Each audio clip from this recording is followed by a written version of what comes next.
Selamat malam pemirsa, selamat berjumpa dalam program Dialog Khusus. Malam hari ini pemirsa, Dialog Khusus hadir bersama Universitas Negeri Surabaya. Nah pemirsa, tanggal 2 Mei 2021 kemarin kita memperingati Hari Pendidikan Nasional. Ini adalah tahun kedua kita memperingati Hari Pendidikan Nasional di tengah pandemi COVID-19. Itu artinya juga kalau kita berbicara mengenai pendidikan yang ada di Indonesia, begitu khususnya adalah sudah memasuki tahun kedua ini juga berada di tengah-tengah pandemi COVID-19. Anak-anak juga belum bisa masuk sekolah secara full. Nah ini kalau kita berbicara mengenai masa depan pendidikan Indonesia pasca pandemi seperti apa? Malam hari ini pemirsa bersama Universitas Negeri Surabaya kita akan membahasnya. Di studio JTV sudah hadir Profesor Dr. Wasis MSI, Guru Besar Bidang Evaluasi Pendidikan UNESA. Prof. Wasis, selamat malam. Terima kasih sudah bersedia hadir. Selamat malam Mbak Tika. Assalamualaikum. Waalaikumsalam. Juga sudah hadir Profesor Dr. Mustaji MPD, Guru Besar Bidang Teknologi Pendidikan UNESA. Prof. Mustaji, selamat malam. Selamat Terima malam, kasih Mbak sudah Tika. bersedia hadir juga. Assalamualaikum. Waalaikumsalam. Dan pemirsa, Anda juga nanti bisa bergabung bersama kami. Anda bisa WA melalui nomor WA interaktif 0823 3087 8899. Nah pemirsa, sebelum kita memulai dialog khusus kita bersama Universitas Negeri Surabaya pada malam hari ini, kita akan simak terlebih dahulu tayangan berikut.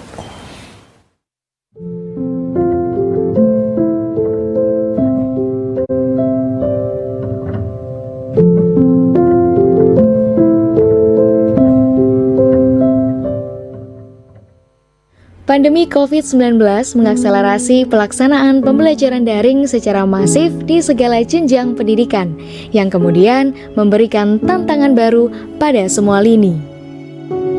Jadi ada atau tidak ada pandemi COVID-19, pembelajaran daring tetap ada. Karena sekarang pembelajaran pun juga mengikuti perkembangan dimensi kehidupan. Ali bin Abi Thalib kan sudah mengatakan bahwa didiklah anak-anakmu sesuai dengan zamannya, karena mereka hidup bukan pada zamanmu. Dengan demikian maka ya pembelajaran, pendidikan itu harus bersifat dinamis, mengikuti perkembangan teknologi informasi dan komunikasi. Semuanya kalau nggak dinamis akan tenggelam. Kalau di perguruan tinggi mungkin tidak ada persoalan lagi, sudah terbiasa menggunakan format pembelajaran daring. Tapi kalau jenjang-jenjang pendidikan di bawahnya, khususnya di SD, di SMP, di SMA, di SMK perlu penyesuaian. Yang paling krusial yang kami rasakan itu di SD, terutama SD kelas rendah. SD kelas rendah ini banyak orang tua yang mengeluh karena mereka tidak biasa mendampingi anaknya belajar dari rumah. Kemudian dengan kondisi ini maka banyak orang tua yang kelabaan dalam tanda kutip karena mau tidak mau harus mau belajar. Ya bagi orang tua yang biasa mendampingi anaknya aman saja. Tapi ada orang tua yang tidak bisa, mungkin kesibukan orang tuanya bekerja di siang hari lah inilah.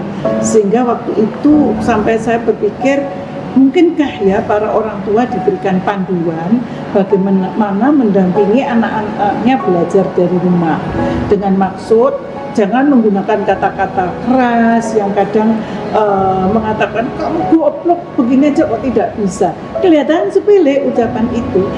Kami contohkan mana ini yang salah, sering memberikan punishment putranya, sering menganggap putranya tidak bisa. Nah bagaimana untuk mengubah ucapan-ucapan itu, bukan melemahkan semangat belajarnya, tetapi bagaimana memotivasi anaknya merasa dihargai.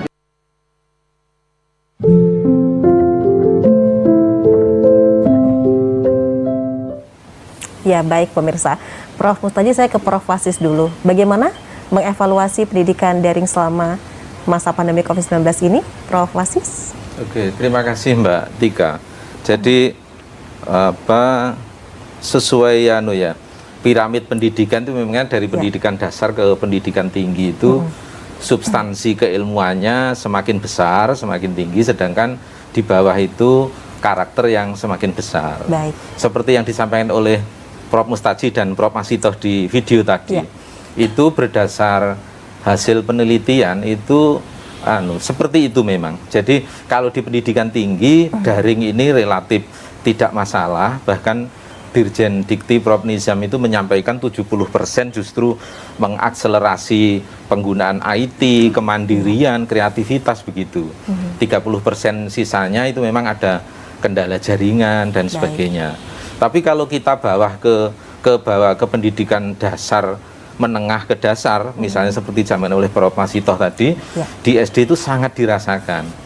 Karena sebenarnya kalau di pendidikan dasar itu pendidikan karakter lebih ditekankan, dibutuhkan. Sementara dengan daring itu interaksi sosial, interaksi emosional itu sangat kurang.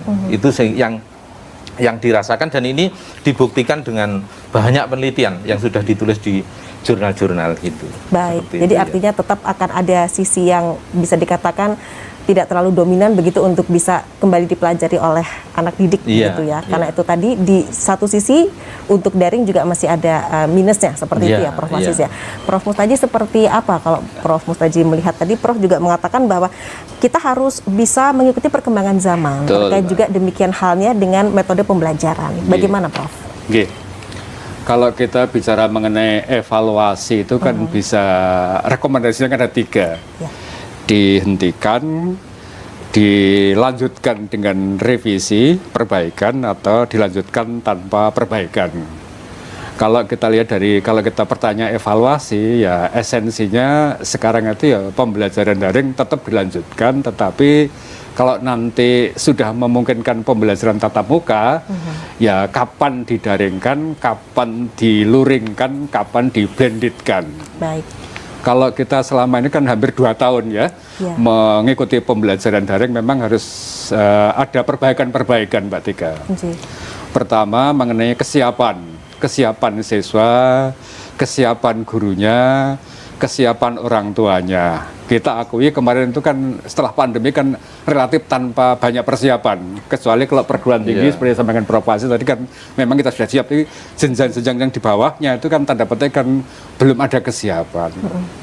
Kemudian yang kedua adalah keterlibatan siswa dalam proses pembelajaran itu mungkin perlu ditingkatkan. Selama ini kan kesannya dengan daring kan pendidik hanya ngasih tugas-tugas saja, padahal itu kan bisa didesain sedemikian rupa sehingga siswa terlibat aktif dalam proses pembelajaran, sehingga standar proses pembelajaran yang interaktif, inspiratif, menyenangkan dan membahagiakan siswa itu tercapai begitu. Baik. Berarti kemarin belum begitu tercapai, Prof? Bahasa saya mungkin belum optimal karena dari sisi kesiapannya belum, kemudian juga koneksi internetnya tadi yang disampaikan Prof juga belum maksimal. Demikian juga aspek kemandirian belajarnya. Kalau semakin tinggi jenjang pendidikan semakin mandiri, tapi kalau untuk SD, SMP mungkin kan belum, sehingga itu mungkin perlu perbaikan-perbaikan. Masih ada satu lagi Mbak. Iya, Prof. Ini kan belum semua pendidik itu belum semua pendidik itu terampil merancang pembelajaran daring. Baik. Nah, mungkin besok perlu ada penguatan, memberikan pembekalan pada teman-teman guru akan bisa merancang pembelajaran daring supaya hasil belajar lebih optimal. Dari sisi tenaga pengajar berarti ya? Iya, betul. Baik, pemirsa. Ya pengajarnya, ya orang tuanya, ya masyarakatnya, dan seterusnya begitu. Baik, kalau Prof. Wasis mungkin nanti bisa menyoroti dari sisi orang tua ini khususnya, karena kan anak didik lebih banyak berinteraksi di rumah begitu ya dengan orang tua, seperti apa, hal-hal apa yang juga menjadi evaluasi seperti itu ya Prof. Wasis ya. Tetap sesaat lagi pemirsa, tetaplah bersama kami karena program Dialog Khusus bersama Universitas Negeri Surabaya masih akan kembali sesaat lagi.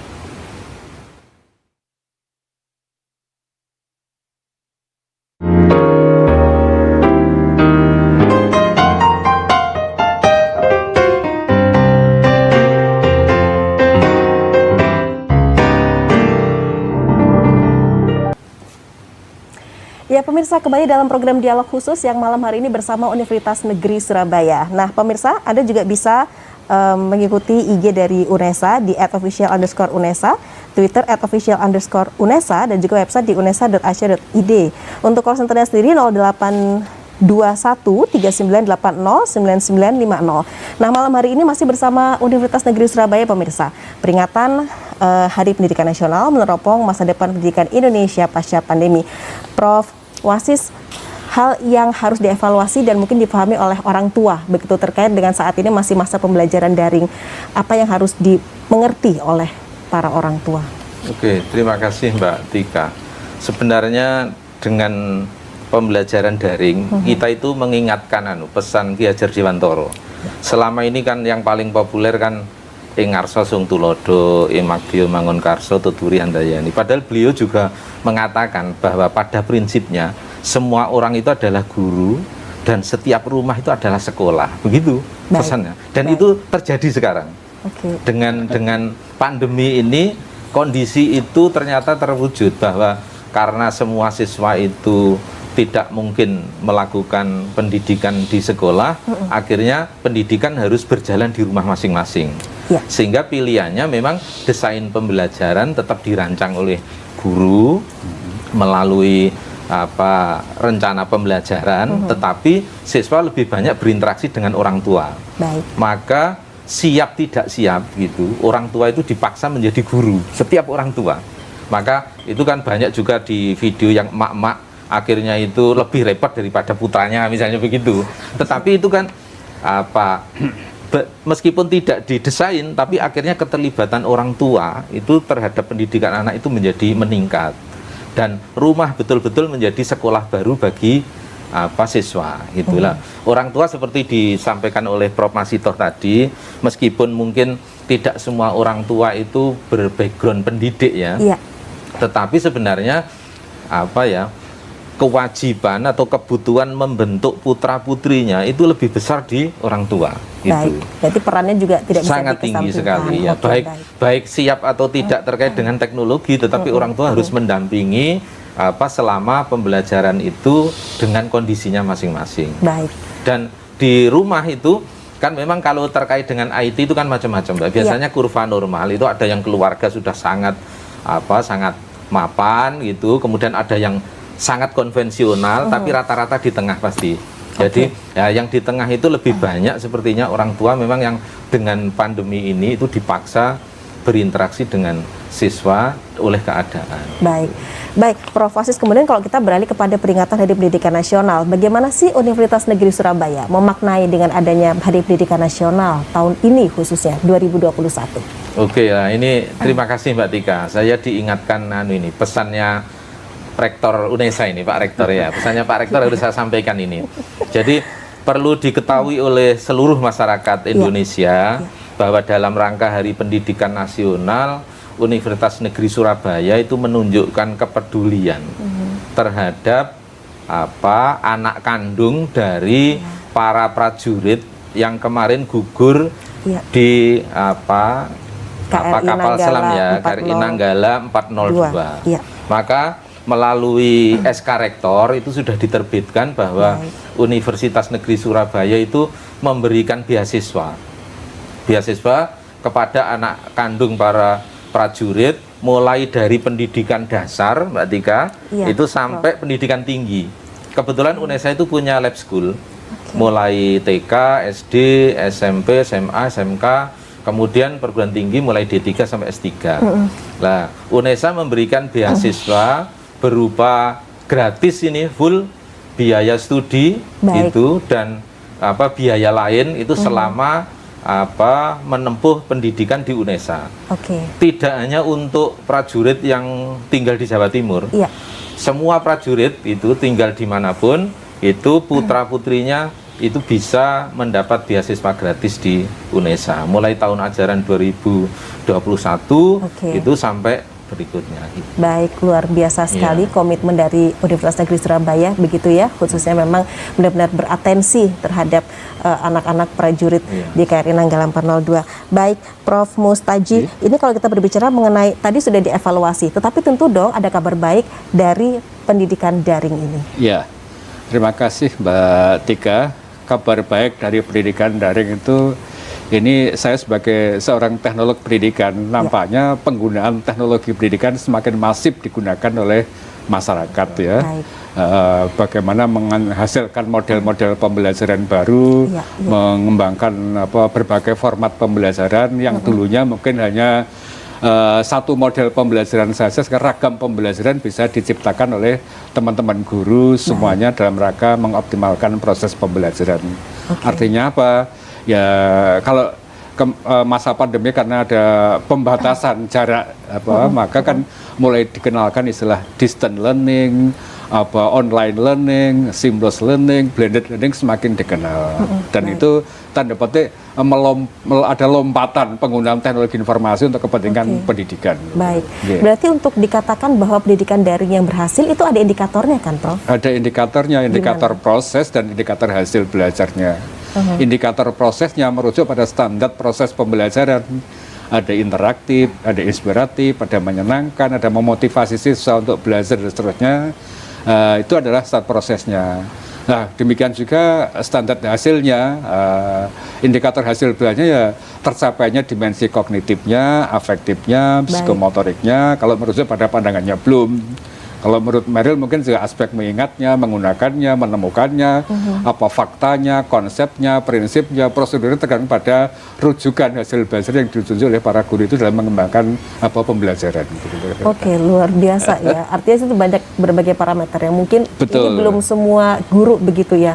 Artinya bisa mencapai itu atau seperti apa, Prof? Ya, kalau kemarin tanda petik kan kesiapannya kurang, sehingga kalau saya katakan ya dikatakan optimal 100% belum, masih banyak perbaikan-perbaikan yang perlu kita tingkatkan. Tantangannya sendiri di mana ini, Prof Mustaji? Tantangannya adalah bagi kita semua yang dari LPTK adalah menyiapkan tenaga guru yang terampil merancang model-model pembelajaran inovatif sesuai dengan perkembangan teknologi informasi dan komunikasi. Baik. Termasuk juga pemahaman tentang landasan teori penggunaan pembelajaran daring.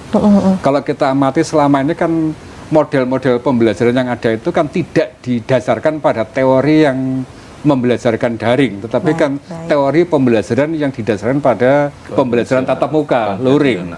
Nah, sehingga sekarang saya dan Prof Aziz di Pasca itu menggawangi teman-teman bagaimana penelitian-penelitian itu penelitian yang berdasarkan pada model pembelajaran daring. Teorinya mungkin teori konektivisme dan sebagainya supaya nanti landasan yang digunakan guru dalam merancang pembelajaran itu benar-benar berbasis pada landasan teori pembelajaran daring. Baik, Prof, kalau bisa dijelaskan seperti apa sebenarnya perbedaan dari strategi pembelajaran atau pendidikan daring dengan luring itu sendiri? Ya, begitu ngomong daring, apakah basisnya adalah dalam jaringan. Kalau luring keluar jaringan berarti kan esensi daring adalah menggunakan teknologi informasi untuk kepentingan pembelajaran. Jadi ada bisa serentak di mana saja, kapan saja, dengan siapa saja, siswa dengan belajar apa saja dengan menggunakan daring. Tapi kalau luring kan harus ngumpul dalam suatu ruangan pada jam tertentu, serentak mengumpulkan teman-teman di situ terjadwal. Tapi itu kan luring itu seperti yang selama ini dikenal dengan pembelajaran tradisional itu. Tapi istilah yang e-learning itu bisa e-learning yang online, ada juga e-learning yang offline begitu.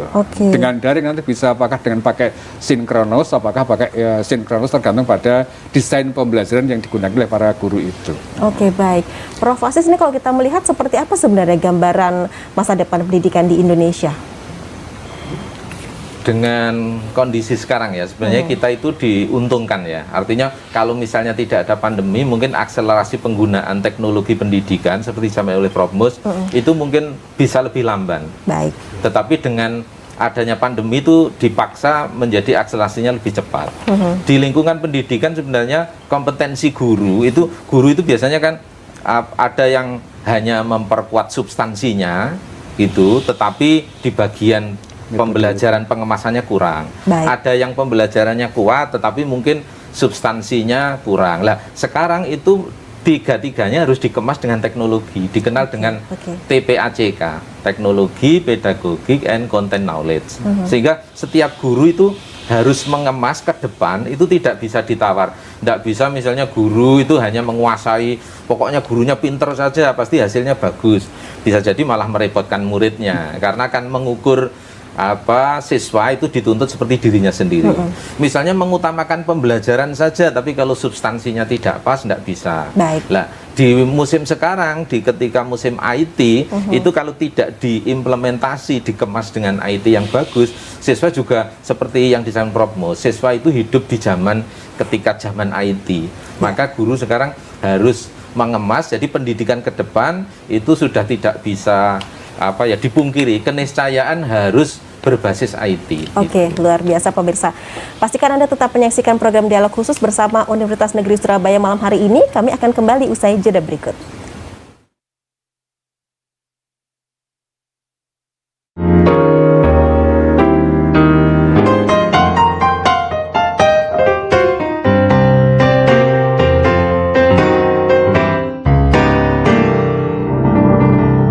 Ya pemirsa, saat ini Anda tengah menyaksikan program Dialog Khusus bersama Universitas Negeri Surabaya. Dan pemirsa silakan ya untuk pertanyaan-pertanyaan Anda bisa WA ke nomor WA interaktif 0823 3087 8899.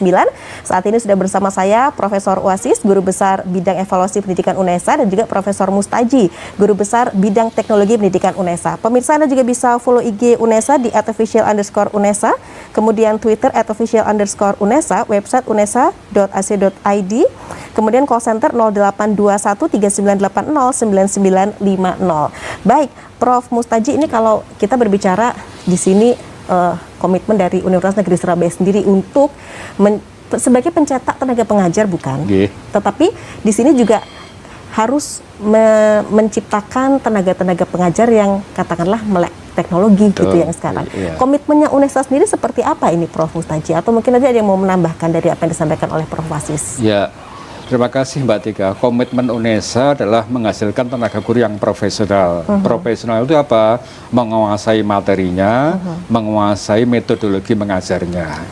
Di standar pendidikan guru itu juga ada, guru harus menguasai teknologi informasi dan komunikasi untuk mengembangkan dirinya, dan teknologi informasi dan komunikasi untuk kepentingan pembelajaran. Sehingga hampir semua mahasiswa di pendidikan di UNESA itu mendapatkan mata kuliah media pembelajaran yang esensinya pengembangan media pembelajaran berbasis teknologi informasi supaya bisa digunakan. Namun demikian kan tidak semua konteks materi itu kan bisa dimediakan.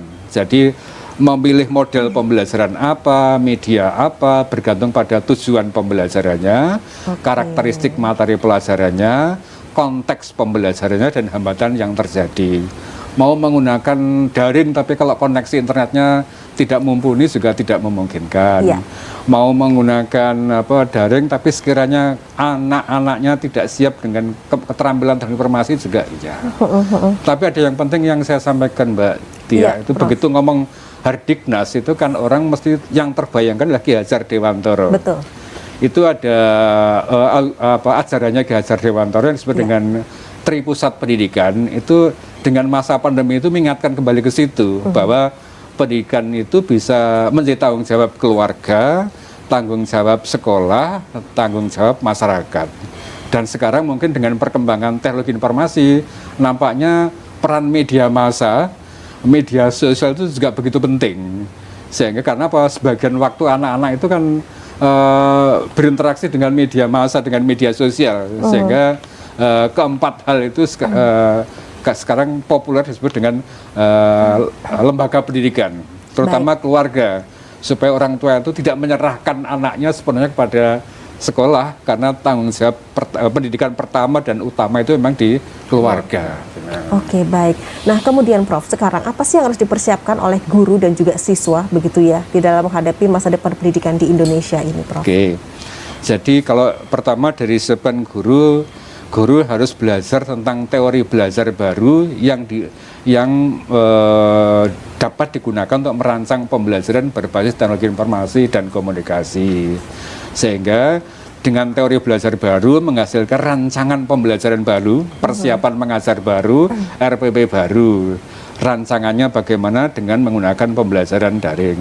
Yang kedua, terampil melaksanakan pembelajaran daring. Yang berikutnya, terampil melakukan evaluasi dan melakukan pelaporan tentang pembelajaran daring. Ini dari sisi gurunya.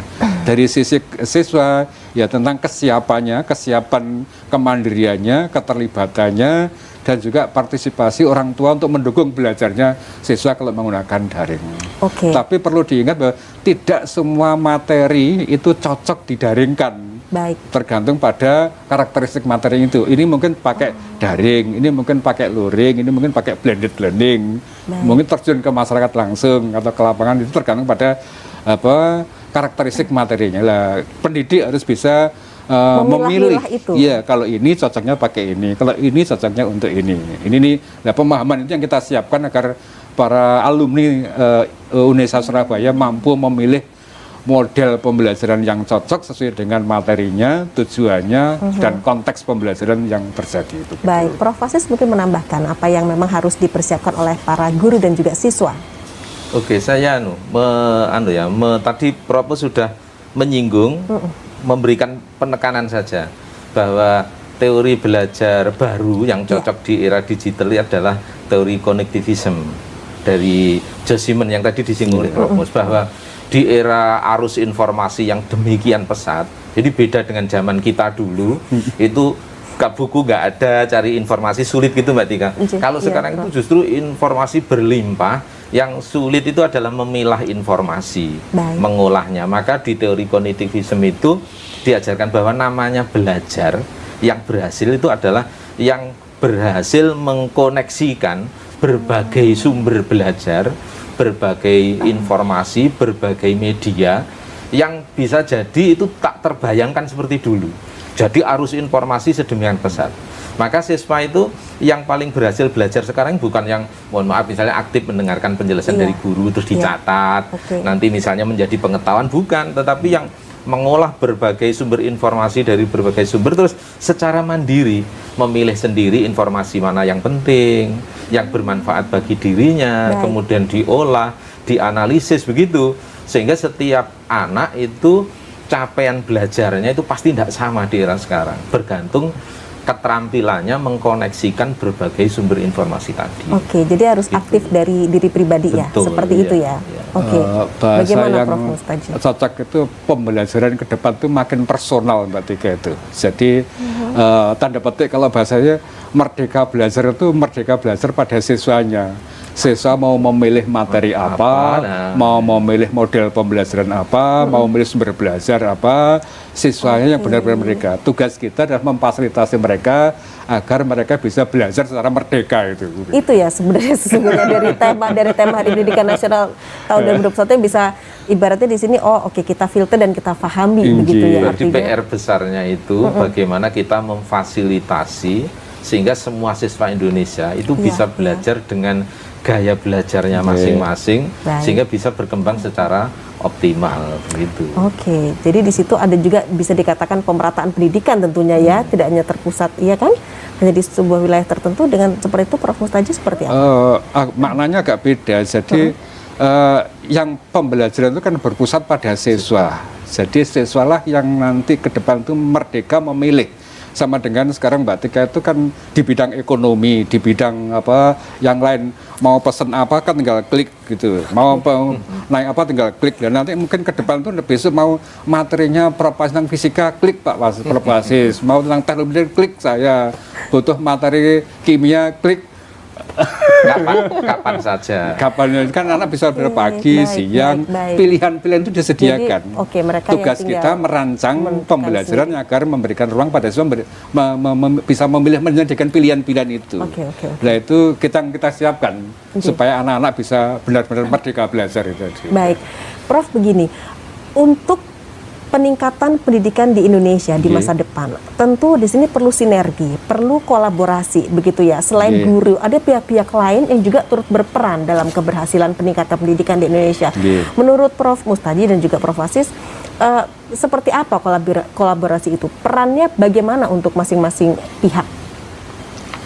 Ya kalau tadi sudah dikatakan oleh Ki Hajar Dewantara bahwa pendidikan itu tanggung jawab bersama antara orang tua, karena lingkungan sekolah, sekolah, guru, kemudian juga masyarakat, itu adalah semua berperan untuk meningkatkan mutu pendidikan begitu. Jadi semua bahasanya itu wujudkan tema sekarang itu serentak. Wujudkan serentak bergerak, serentak bergerak belajar. Ya, untuk mewujudkan merdeka belajar itu. Ya. Orang tuanya juga iya, gurunya juga iya, pemerintahnya juga iya, masyarakat juga iya, serentak bergerak untuk mewujudkan merdeka belajar itu. Oke, baik. Berarti adil ya perannya, semua Iya. kedapatan peran ya Prof. Iya. Prof, ini ada WA, saya bacakan dulu, ada 3 pertanyaan. Kami guru SD di Pacitan agak susah mengajar daring karena susah sinyal, bagaimana mengatasi hal tersebut? Pak Andi di Pacitan. Kemudian yang kedua, contoh-contoh pembelajaran daring dan luring dari UNESA bisa diakses di mana untuk guru biologi SMP? Bu Ani Gresik. Satu-satu kok lali. Kemudian bagaimana nasib anak bangsa ke depan? Saya miris anak-anak di kampung saya enggan belajar, sibuk game online. Tina di Madiun. Oke, ada 3 Propos dulu. Oh ya, yang pertama tadi kan karena koneksi internet Iya, ya. betul. Nah, kalau koneksi internet itu kan yang punya peran di situ kan pemerintah daerah setempat. Bagaimana komitmen DPR dan bupatinya, camat dan seterusnya itu menyediakan koneksi internetnya. Baik. Kalau bisa ya sekarang itu sudah zamannya begini, istilahnya sudah digitalisasi desa, digitalisasi kecamatan, digitalisasi itu sehingga tidak ada daerah blank begitu, sehingga semua terkoneksi internet itu. Baik. Itu ini perannya, karena guru kan tidak bertugas untuk menyiapkan koneksi internetnya, yang bertugas adalah guru adalah menyiapkan rancangan pembelajarannya. Baik. Jangan sampai ada bahasa mahasiswa saya itu kalau saya berada di kawasan KSS Pak, apa itu kawasan sulit sinyal. Oke. Saya kadang-kadang waktu ujian skripsi itu mahasiswa itu, kamu di mana kok rame? Saya di kafe Pak. Loh kenapa di tempat saya nggak ada koneksi? Sehingga untuk ujian itu datang ke kota supaya bisa Yang mendapat ada akses jaringan internet. internetnya. Nah, harapan saya ke depan sudah nggak ada lagi anak-anak didik kita yang untuk mengirimkan tugas dari pergi ke kota yang Baik. ada akses internetnya begitu. Oke, Dari baik. sisi penyediaan itu. Semoga juga menjadi perhatian pemerintah ya untuk daerah-daerah yang seperti itu, maksudnya untuk bisa lebih dioptimalkan lagi untuk jadikan internetnya. Baik, kemudian contoh pembelajaran daring dan luring dari UNESA bisa diakses di mana untuk guru biologi SMP dari Bu Ani Gresik? Monggo, Prof. Wasis. Wah, ini kalau alamat akses Oke. resmi mungkin nanti kita carikan, nanti Baik, Mbak Tika coba. Tapi di kami itu sebenarnya ada lembaga yang menyiapkan itu untuk pelatihan guru dan sebagainya di LP3. Nanti mungkin akan coba kita komunikasikan gitu. Mungkin barangkali sudah ada akses yang kebetulan kami Prof dan saya tidak menyiapkan perangkat seperti itu gitu. Oke, baik. Mungkin Bu, jadi Kementerian Pendidikan dan Kebudayaan kan sudah membuat, dulu kan namanya Pustekom, Pusat Teknologi Informasi dan Komunikasi ya. Dia sudah punya rumah, namanya Rumah Belajar. Baik. Di situ semua guru, semua siswa bisa mengakses Rumah Belajar itu. Oke. Tinggal klik Rumah Belajar, Ya. di situ ada videonya, ada audionya, Sudah ada lengkap ya, bukunya, Prof, ya? lengkap sekali. Oke, baik. Jadi Mungkin bisa harapan saya diakses semua di guru situ. bisa mengakses Rumah Belajar yang bisa memfasilitasi semua guru dari jenjang SD sampai SMA, SMK dan seterusnya begitu. Baik, semoga Bu Ani di Gresik sudah bisa memahami ini. Pemirsa, tetaplah bersama kami karena program dialog khusus bersama Universitas Negeri Surabaya masih akan kembali sesaat lagi.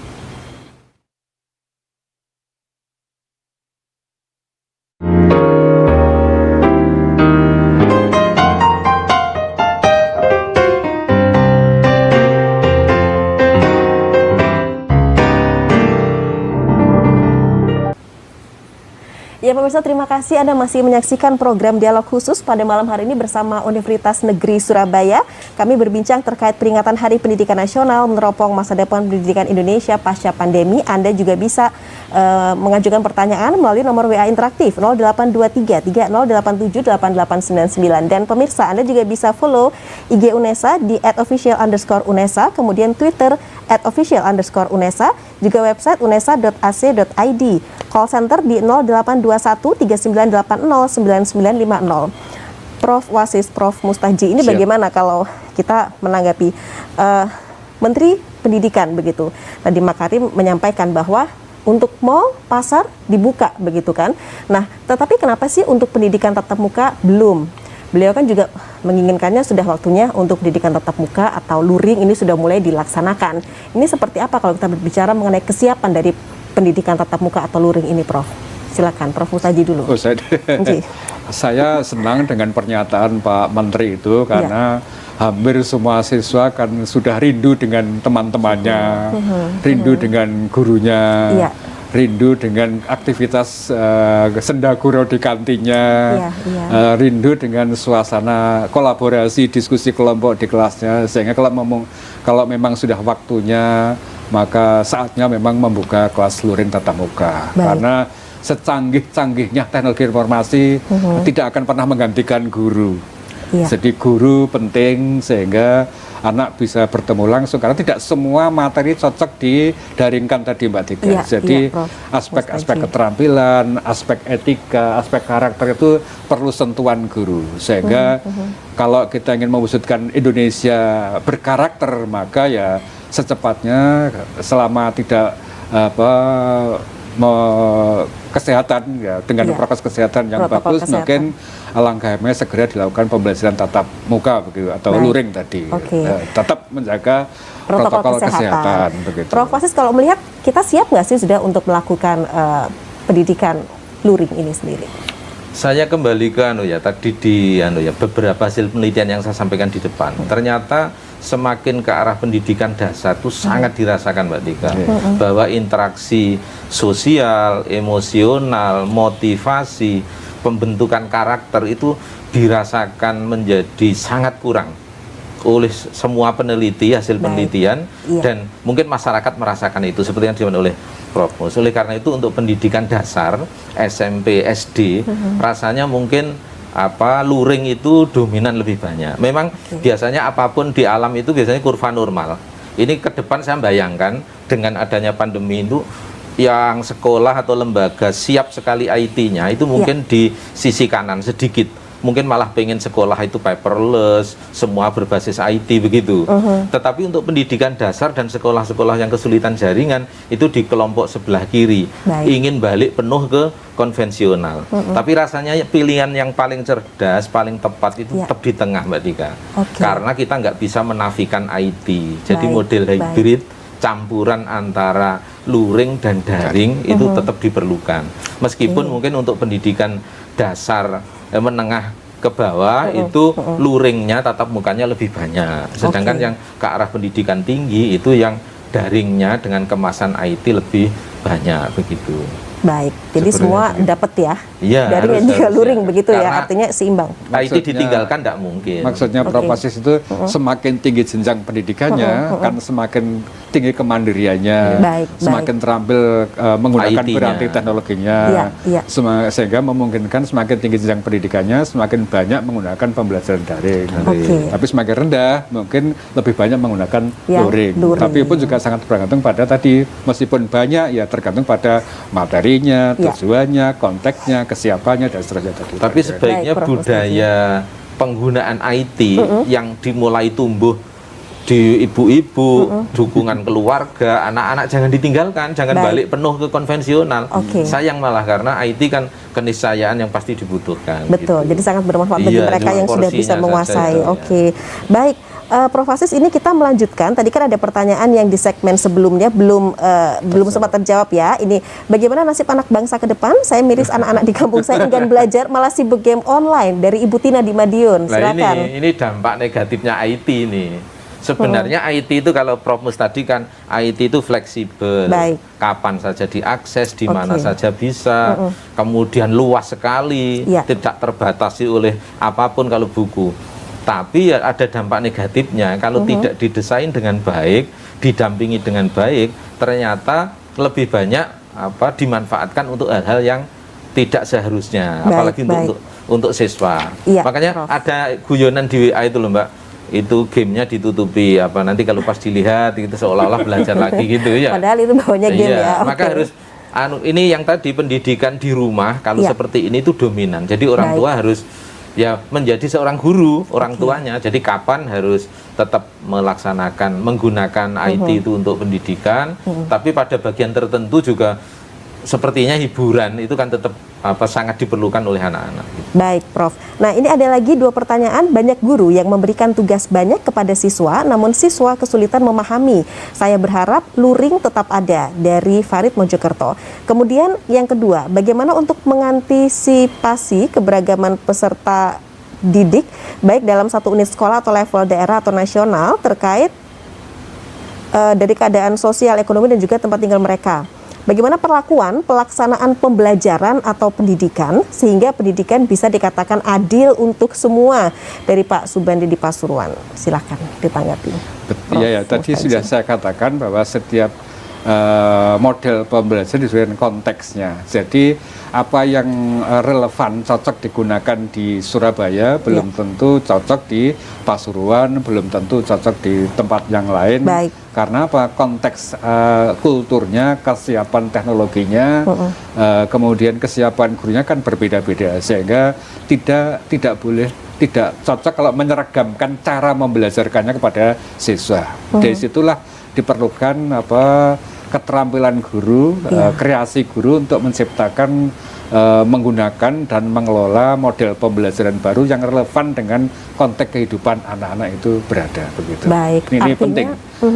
Kreativitas guru dalam menciptakan model dan media aplikasi pembelajaran baru untuk siswanya. Baik, lah Prof, kalau taruhlah masih ada guru yang mereka belum begitu melek teknologi begitu, apakah memang sudah perlu begitu dilakukan atau diadakan pelatihan khusus bagi mereka khususnya untuk menghadapi situasi seperti ini, meskipun ini sebenarnya tidak direncanakan dan tidak diinginkan begitu kan? Ketika itu mereka mendadak, cuman sekarang oke lah untuk kedepannya, bagaimana Prof? Ini teman-teman di LPMP Surabaya kan untuk suku Jawa Timur kan sudah memetakan keterampilan guru dalam menggunakan teknologi informasi dan komunikasi. Ada yang ini level A diberi pelatihan level 1, level 2 diberi pelatihan 2, level 3 sampai keterampilan menggunakannya, sampai merancang pembelajaran dengan menggunakan teknologi informasi. Kita sudah punya peta itu, Bu. Sudah dilakukan sudah dilakukan. Sehingga nanti ke depan dengan pembelajaran informasi, ya kita harapannya sudah ini diberi pelatihan level ini diberi pelatihan level 3 diberi pelatihan, tergantung pada peta keterampilan mereka dalam merancang menggunakan teknologi informasi dan komunikasi untuk pembelajaran itu. Oke, baik. Prof Fasi silakan untuk menambahkan. Saya ingin menambahi terkait keberagaman tadi. Artinya tidak mungkinlah dengan kondisi seperti sekarang. Kalau klasikal kan guru itu mengkondisikan seolah-olah aktivitas satu kelas itu sama. Justru sekarang itu menguntungkan karena dengan pembelajaran masing-masing siswa itu di rumah masing-masing itu aktivitas bisa didesain berbeda-beda bergantung daya dukung, kreativitas masing-masing siswa. Maka keberagaman itu justru terwadahi. Cuma masalahnya kadang-kadang bagaimana guru itu bisa menangkap apakah proses itu betul-betul dilakukan oleh siswa. Mohon maaf Mbak Tika, kadang-kadang kalau misalnya memberi tugasnya bagus sih, tapi ketika dikerjakan di rumah yang mengerjakan orang satu rumah misalnya gitulah, itu kan menjadi tidak fair. Maka menurut saya gini, ada analogi yang bagus gini. Kadang kita itu tidak tahu hewan yang lewat sebenarnya apa. Tapi kalau kita tahu jejaknya di lumpur, tanah yang dilewati, kita akan bisa mengatakan gitu lah. Maka harus disesuaikan tugas yang diberikan kepada siswa. Itu harus meninggalkan jejak bahwa siswa itu betul-betul melakukan itu sendiri. Maka biasanya jangan mengambil tugas yang langsung bisa diambil, tapi harus betul-betul dilakukan tahap demi tahap oleh siswa itu. Oke, itu ya solusinya seperti Prof Aziz ya. Baik pemirsa, masih ada satu segmen terakhir dalam program dialog khusus bersama Universitas Negeri Surabaya malam hari ini. Kami akan kembali sesaat lagi.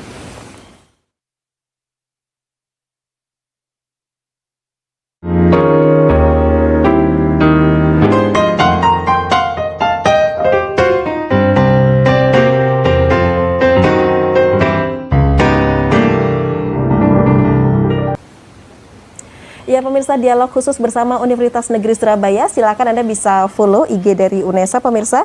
Untuk IG-nya sendiri di @official_UNESA, kemudian Twitter @official_UNESA, website unesa.ac.id, dan call center 0821 3980 9950.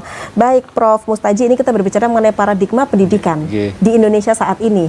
Apa yang membedakan dari yang di waktu lalu? Ya. Jadi kalau dulu kan bahasanya menggunakan landasan teori behaviorisme itu kan lebih mengedepankan pada penyeragaman. Gurunya sama, sumber belajarnya sama, tempatnya sama. Nah sekarang itu paradigma pendidikan sudah berubah dari penyeragaman menjadi keberagaman. Penyeragaman menjadi keberagaman. Dan itu juga mengembangkan karakter agar siswa mau menghargai perbedaan-perbedaan itu.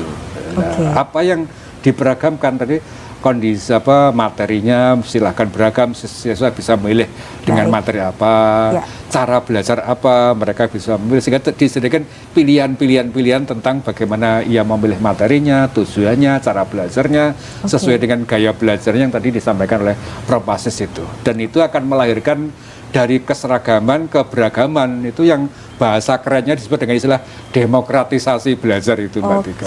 Oke, Prof, ini ada pertanyaan satu lagi ya. Selamat malam Prof, Windyo Suparsono Tuban. Apa indikator merdeka belajar itu? Bagi siswa, bagi guru, apakah sudah terlaksana? Oke. Suparsono itu alumni Windyo S2 Suparsono. TV. Oke, alumni. Oke, Pak Suparsono. Jadi tadi saya sudah mengatakan bahwa merdeka belajar dari siswa, dari sudut pandang siswa adalah siswa bisa memilih cara belajarnya, cara memilih materinya, kemudian memililih menyampaikan hasil belajar dengan cara unjuk kerja apa saja. Tugas kita sebagai guru, sebagai dosen menyediakan ragam pilihan-pilihan agar mereka bisa memilih cara belajarnya, materinya, menyampaikan hasil belajar dengan apakah dengan audio atau video atau infografis apa saja sesuai dengan caranya dia. Baik, tidak Prof. dengan menggunakan alat ukur yang sama. Oke, baik. Prof. Wasis, harapan dari masa depan pendidikan di Indonesia? Wah, ini ya. Saya saja melanjutkan Prof. Mustaji ya. Jadi hakikat merdeka belajar tadi itu keberagaman tadi, Mbak. Baik. Jadi wujud real apabila setiap guru, sekolah, siapapun itu sudah menghargai keberagaman setiap siswa sehingga diberi kesempatan yang optimal, berarti siswa itu bisa merdeka dalam belajarnya menentukan apapun. Baik. Saya ingat yang disampaikan Einstein, Mbak. Einstein itu gini, pada prinsipnya setiap orang itu jenius kalau bahasanya Einstein. Atau kalau bahasa kita, setiap orang itu pasti punya kelebihan. Baik. Pasti punya. Itulah. Itu kalau dikembangkan pasti optimal. Tetapi kalau kita menilai ikan itu dari kemampuannya memanjat pohon, maka ikan itu bisa merasa bodoh sepanjang hidupnya. Begitu katanya. Maka setiap orang harus dicari kelebihannya. Nah, kemudian kelebihan itulah yang diberi kesempatan untuk memilih cara belajar dan sebagainya yang keberagaman tadi gitu. Baik, kalau Prof. Mustaji silakan untuk menambahkan singkat saja terkait harapan masa depan pendidikan di Indonesia. Mbak Tika, sekarang itu kan kita sudah memasuki era belajar baru. Iya. Tanda era belajar baru. Artinya apa? Para pendidik harus menyesuaikan dengan era belajar baru itu. Bagaimana caranya? Mendesain strategi pembelajaran baru, Baik. mengembangkan model pembelajaran baru, melaksanakan pembelajaran dengan cara-cara baru, menciptakan sistem penilaian baru agar sesuai dengan konteks kehidupan siswa yang ada sekarang ini. Oke, Jadi berubah dari kita mengikuti perkembangan itu, tentu awalnya harus dilandasi pada teori belajar baru yang lebih cocok dengan kondisi kehidupan yang sekarang itu. Baik, Profesor Dr. Mustaji MPD, terima kasih. Profesor Sama-sama, Mbak Dr. Tika. Wasis MSc juga terima Terima kasih. kasih, Mbak Tika. Ya, pemirsa, sampai di sini kebersamaan kita dalam program Dialog Khusus pada malam hari ini dipersembahkan oleh Universitas Negeri Surabaya. Saya Tika Subandi, pemirsa. Terima kasih atas perhatian dan kebersamaan Anda selama 1 jam ini dalam program Dialog Khusus. Selamat malam, sampai jumpa.